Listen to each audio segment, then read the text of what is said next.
J'aborde dans cette vidéo la question des délais de traitement de visa. C'est une question qui vraiment taraude l'esprit de la plupart des candidats à l'immigration. Il y en a qui vraiment, avant de s'engager, veulent être capables de savoir précisément ce programme vers lequel je me dirige, ce programme que j'embrasse, combien de temps dure-t-il, après combien de temps il me permet d'être au Canada avec ma famille. Il y en a qui vivent des choses difficiles et qui, à juste titre, veulent vraiment s'en séparer. Ça peut être des séparations, ça peut être le manque de reconnaissance et un climat professionnel vraiment toxique. Ça peut être l'instabilité politique dans notre pays. Pour plusieurs raisons et de manière légitime, les gens veulent ce qui va très vite. Alors, je veux prendre le temps pour te parler des délais de traitement comme je le fais très souvent. Si c'est la première fois que tu regardes ma vidéo sur les délais de traitement, j'aime rappeler que les délais de traitement sont toujours affichés sur les sites officiels du gouvernement du Canada. Mais j'ajoute toujours, une fois que j'ai dit ça, que c'est des délais qui sont valables pour 80% des demandes traitées.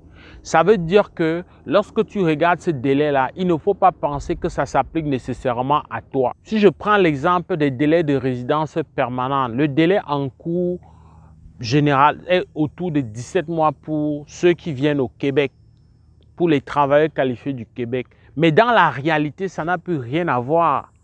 Alors, ça va être 17 mois parce que c'est une moyenne. Il y a eu beaucoup de demandes pendant la pandémie ou directement après la pandémie qui ont connu des retards. Mais toutes les demandes qui se font depuis ces 8 derniers mois ne connaissent plus le même délai de traitement. Je parle en tant que praticien, en tant que quelqu'un qui accompagne au quotidien, y compris pour la résidence permanente.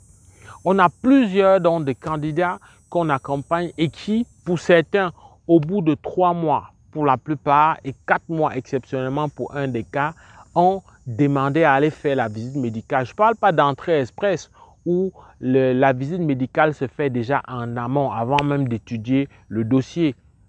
Mais je parle bel et bien de la résidence permanente au Québec. Donc, si tu te fies à 17 mois là, mais tu vas te tromper parce que la plupart des gens, c'est à l'intérieur de 6 à 8 mois pratiquement.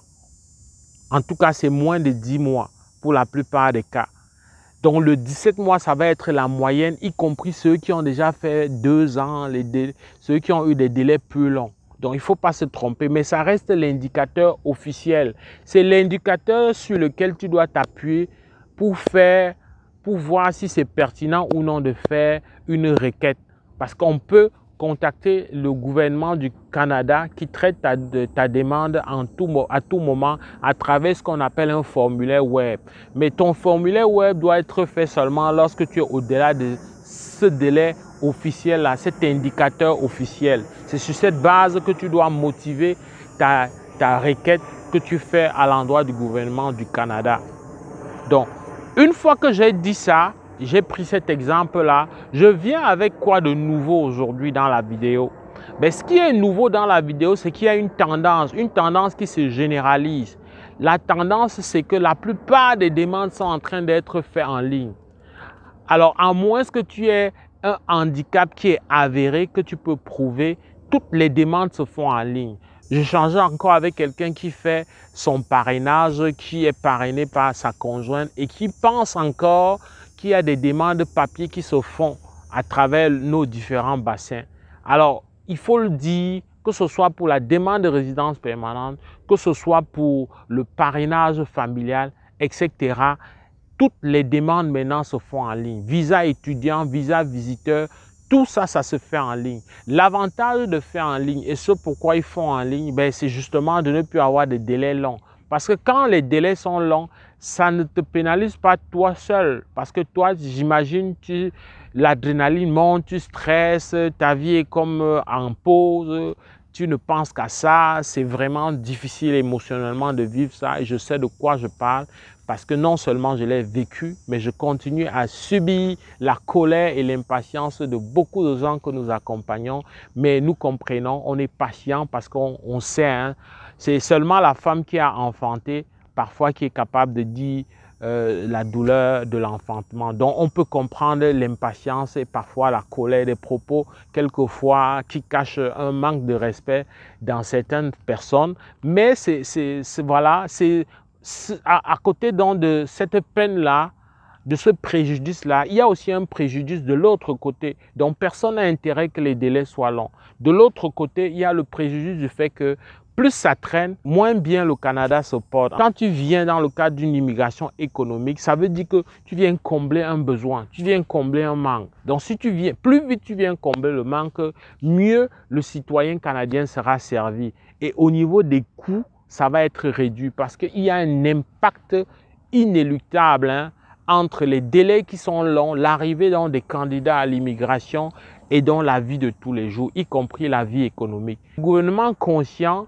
se met à jour du point de vue technologique et tient compte de ces données, c'est-à-dire ces données qui indiquent qu'il y a très peu d'agents de visa. Pour les demandes de visa qui ne cessent d'augmenter, qui ne cessent de grandir, il y a très peu de personnes qui traitent.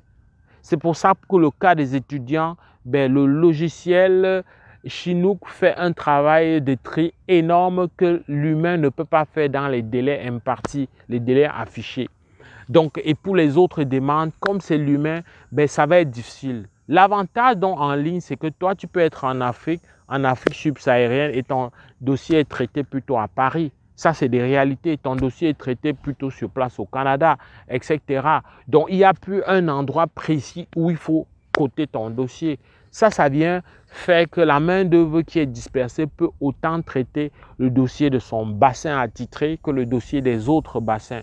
Donc, ça, c'est une réalité que tu dois intégrer et qui vient donc t'indiquer que les choses sont faites pour que ça s'accélère.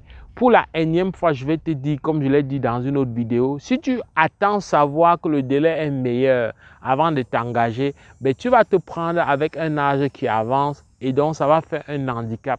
Tu vas te prendre avec des opportunités que tu pouvais saisir pendant que tu étais déjà en pleine demande que tu ne pourras plus. Je prends par exemple l'exemple de l'actualité qui a changé très vite en juin. Maintenant, les étudiants qui font 18 mois d'études vont demander le CSQ au Québec directement. Parmi ces étudiants, nombreux sont ceux qui, avant de faire leur demande, la mesure n'existait pas, mais ils vont profiter de la mesure. Donc, quand on veut s'engager, on ne regarde pas toujours les délais. On s'assure d'abord que est-ce que je veux vraiment immigrer?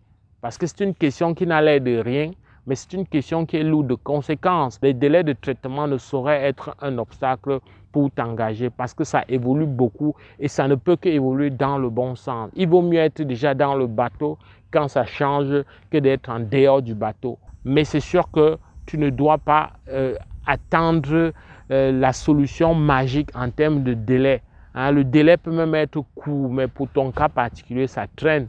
Le délai peut être très long, mais pour ton cas particulier, ça va vite. Donc, ça ne doit pas être une motivation, ça va seulement être une motivation supplémentaire, mais ça ne doit pas être des éléments de décision, voilà, des éléments pertinents de décision. J'espère que cette vidéo t'a plu. En tout cas, c'était le but de t'apporter des informations, de la sensibilisation. Avec beaucoup de plaisir, je vais te retrouver dans le cadre d'une prochaine vidéo. Porte-toi bien. Boulot!